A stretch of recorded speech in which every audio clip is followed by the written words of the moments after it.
that effective today, the POGOs are banned. Ano na po ang ginawa ng PAGCOR para po ang instruction na ito ng ating Pangulo ay matupad? Tinitingnan po namin na mga sa susunod na buwan ay paunti na po ng paunti yung mga magiging empleyado ng operators po natin. Ang tinatanong ko lamang po, ano yung ginawa ninyo para matupad ang kanyang directive na effective today, sabi niya po yon, July 22, 2024, ay itigil na po lahat ang gawain ng POGO. Simple po ng kautusan ng Pangulo. Simula sa araw na ito, itigil ninyo lahat ang aktibidad na may kinalaman sa POGO. As simple as that. Hirap po na abrupt po yung maging hakbangin po na Hindi gano'n. po abrupt yun eh. Ang Pangulo na po ang nagsabi. Wala tayong magagawa doon. Ang sabi po ng Pangulo, simula sa araw na ito, itigil lahat ang POGO. Abrupt po ba yun? Hanggang Memalen na ning Bacolor, Pampanga. Mr. Chair, may I direct my questions to PAGCOR?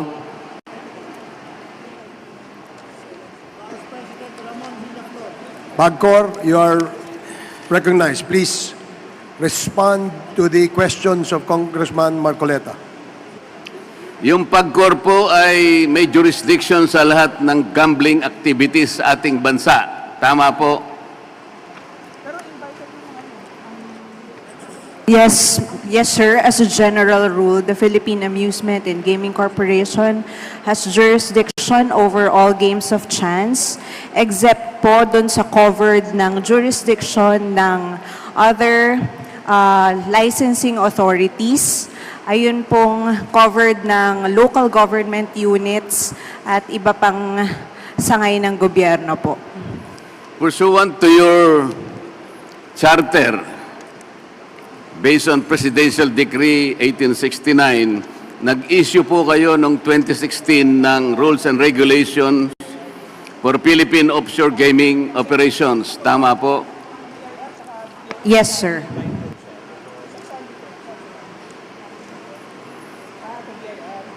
Kung ang inyo pong jurisdiction ay mga gambling activities lang sa Pilipinas at ang regulasyon po ninyo naman ay kinocover ang Philippine Offshore Gaming Operations, di po ba parang may konting problema ang legal basis ng inyong rules and regulations? Mr. Chair, ang naging basis po, tama po kayo, is PD 1869 at gayon din po yung RA 9487 kung saan sinasabi po na ang PAGCOR ay may kapangyarihang mag-issue ng lisensya para po sa lahat ng games of chance sa Pilipinas except high alay po at yung mga covered po ng ibang sangay ng gobyerno. Oo nga po, pero pinag-uusapan na po natin ito, offshore gaming corporations, wala na po yata ito doon sa inyong jurisdiction, tama po? Sa tingin po namin ay mayroon po kaming jurisdiction. However, gaya po ng nabanggit during sa last hearing po ng Public Order and Safety and ang Games and Amusement, kung mayroon pong magko-question ng jurisdiction ng PAGCOR, ay susundin po iyon kung mapapawalang bisa po yung mga batas na nagbibigay ng karapatan sa PAGCOR sa paglilisensya po ng offshore gaming. Saan po nakabasing legal yung tingin ninyo? Sorry, sir. Saan po nakabase? Kasi sabi po nyo sa tingin ninyo. Ano po ang basihan nung pagtingin ninyo na meron kayong jurisdiction sa POGO? The PD 1869 at RA 9487 po kung saan nakalagay po doon na ang PAGCOR ay may karapatang mag-operate at maglisensya ng lahat po ng all games of chance and all games of numbers except po yung mga nililisensyahan ng ibang sangay ng gobyerno except high alay po. Ano po yun? RA 9487? Yes po. Sinabi po roon na meron kayong jurisdiction sa POGO? Wala pong explicitly po na nakalagay Yun nga po po doon. wala ngang specific eh. Kasi sabi mo kanina, sa tingin po ninyo. Ibig sabihin, wala po. Tama? Yun nga pong RA 9487 po ang pinagbatayan po noon, Mr. Chair. Ano po yun? Nga pong 9487 po ang pinagbatayan po noon. Hindi po explicitly nakalagay, pero po ang exclusion po na nakalagay po lamang doon ay yung high alay po. Wala nga pong nakalagay doon eh. It is not explicitly written in the law, Madam.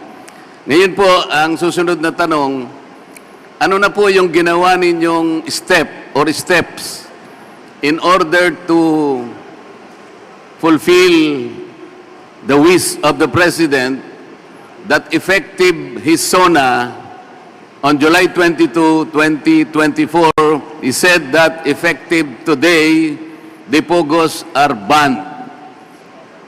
Ano na po ang ginawa ng PAGCOR para po ang instruction na ito ng ating Pangulo ay matupad?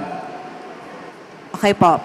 Sa ngayon po, Mr. Congressman, nag-aaral pa po ang iba't ibang sangay ng gobyerno kung ano po ang mga holistic approach na gagawin po natin para sa pagpapatupad ng total ban.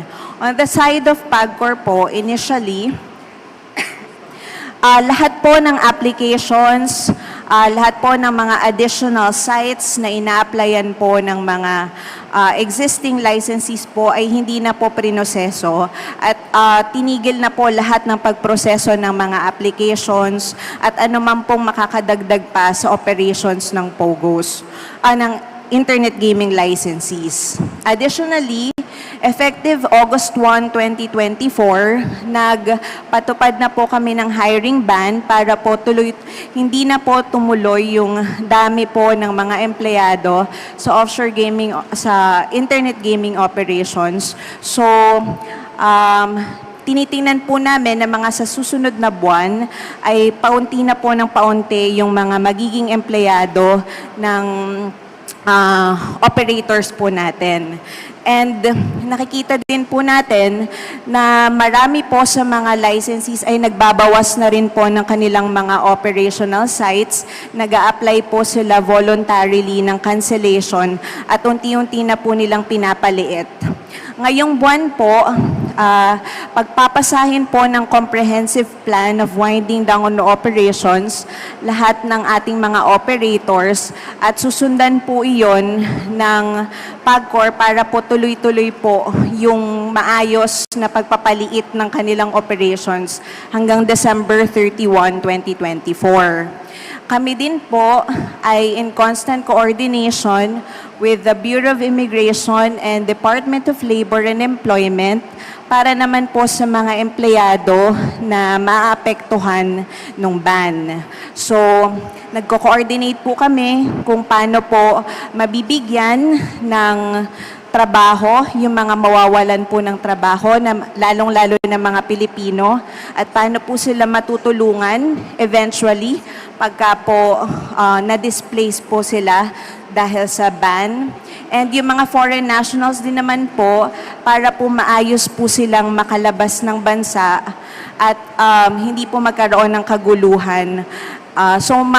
Ito po yung mga pinagpepreparahan po natin para po eventually sa pag-wind down and close down of the operations by December 31, 2024, nakalatag na po yung mga plano ng iba't ibang ahensya po ng government po. Hindi ko po kasi tinatanong kung ano po yung dapat gawin ng mga saklaw ng directive ng Presidente. Ang tinatanong ko lamang po, ano yung ginawa ninyo para matupad ang kanyang directive na effective today, sabi niya po yon, July 22, 2024, ay itigil na po lahat ang gawain ng POGO. Halimbawa po, kinansilan nyo ba, nirevoke nyo ba yung rules and regulations for Philippine Offshore Gaming Corporations, operations? Kinansel nyo na po ba yung inyong rules and regulations? Sir, yung rules and regulations for Philippine offshore gaming operations ay matagal na pong na-repeal. Hindi na po pinapatupad or hindi na po yun ginagamit as a regulation. Sa ngayon po, sir, ang naging directive po kasi ng Presidente is na-ban na po yung POGO ng July 2022 and inaatasan po ang PAGCOR na i-wind down po yung operations by December 31, 2024. Yung existing rules and regulations po namin, patuloy pa rin po namin pinapatupad pero hindi na po nagdadagdag, hindi na po nag-i-issue ng lisensya ang PAGCOR patungkol po sa internet gaming license po. Nag-issue po ba kayo ng notice sa lahat ng PAGCOR firms na mula July 22, 2024 ay hindi na po pinapayagan ang inyong mga operations? Nag-issue po ba kayo ng notice sa lahat ng mga may kinalaman sa POGO? Nag-issue po kami ng memorandum sa aming mga licensees na ito na nga po yung naging desisyon ng Pangulo na iban na po yung POGOs at habang pina-finalize po yung detalye at proseso ng winding down, pwede po muna silang mag-operate. Yun po ang inisyo po namin, sir. Please wrap up, So, Congressman Marcoleta. Mr. Chair, binago po ninyo ang utos ng Pangulo. Ang sabi ng Pangulo, wala pong masyadong simple po yung sinabi niya eh. Magmula ngayon, sabi niya, effective today, we are banning all POGO activities. Wala po siyang sinabi na maaari nyo silang palawakin sa iba't ibang pamamaraan hanggang sila'y makapag-wind up. Bakit po binago nyo ang kautusan ng Pangulo? I think po na klaro naman Last question, po ito Congressman na binibigyan pa po sila ng hanggang December 31, 2024 po para po unti-unti pong paliitin yung operations po nila.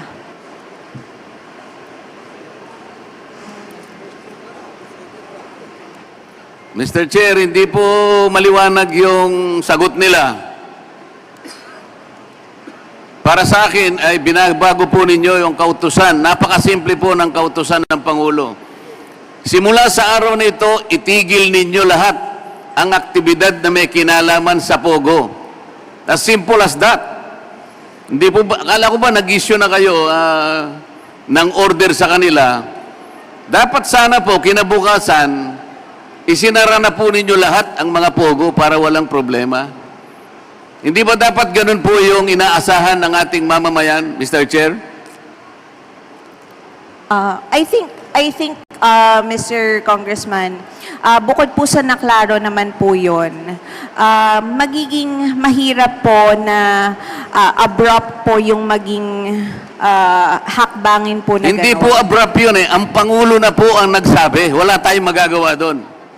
Ang sabi po ng Pangulo, simula sa araw na ito, itigil lahat ang POGO. Abrupt po ba yun? Pangulo po ang nagsabi, kayo po ang mananagot dyan kapag sinabi nyo, Mr. President, masyado namang abrupt po ang order ninyo. Sasabihin nyo po ba sa Pangulo yun? Hindi po, sorry po, hindi po, sir. Kaya nga po, ang inaasahan po ng mamamayan, kapag sinabi ng Pangulo, simula sa araw na ito, itigil lahat, ang lahat ng gawain may kinalaman sa POGO. Ibig sabihin, tigil po lahat. Hindi ba ganon? Your time is up, Congressman Marcoleta. Hindi, pasasagutin ko lang, Mr. Chair. Hindi ba ganon? Sa tingin ko naman... Dapat ganon, di ba?